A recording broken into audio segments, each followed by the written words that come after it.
નમસ્કાર, ગુજરાત ફર્સ્ટ સાથે હું છું ધ્રુવિશા. આપની સાથે સમાચારોની શરૂઆત કરીએ. સાપુતારા માલેગામ ઘાટ માર્ગમાં અકસ્માત. ઘાટ માર્ગમાં બસ પલટી જતા ગંભીર અકસ્માત સર્જાયો.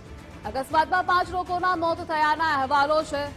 બસ મધ્યપ્રદેશની હોવાનું પ્રાથમિક અનુમાન છે.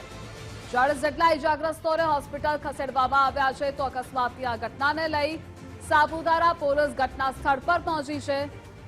તો ઘાટ માર્ગમાં બસ પલટી જતા અકસ્માત સર્જાયો. સંવાદદાતા સ્નેહલ જોડાયેલા છે.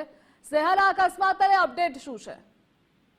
જી ધ્રુવી છે, ચોક્કસથી જો વાત કરવાની આવે તો આજે અકસ્માત જે છે એ સાપુતારા માલેગાંવ વચ્ચે થયો છે અને આ જે ઘાટ માર્ગ છે એ ઘાટ માર્ગની અંદર બસ જે છે તે પલટી ચૂકી છે. મધ્યપ્રદેશથી પ્રવાસીઓ ભરીને બસ જઈ રહી હતી. જો કે એ લોકો ક્યાં પ્રવાસે જઈ રહ્યા હતા તે હજુ જાણવા નથી મળી રહ્યું, પરંતુ જે બસ આવી રહી હતી એ બસ ઘાટ માર્ગની અંદર આજે વહેલી સવારે લગભગ 4 વાગ્યાની આસપાસ બસ ખાઈમાં પડતા જે બસની અંદર સવાર 55 જેટલા લોકો હતા, તેમાંના 40 જેટલા લોકોને નાની મોટી ઈજા થવા પામી છે. તો 5 લોકોના મોત થયા હોવાની પણ માહિતી મળી રહી છે. આ સમગ્ર ઘટનાને લઈને સાપુતારા પોલીસ હાલ સ્થળ ઉપર પહોંચી ચૂકી છે અને તમામને હોસ્પિટલોમાં ખસેડવાની તજવીજ હાથ ધરવામાં આવી છે.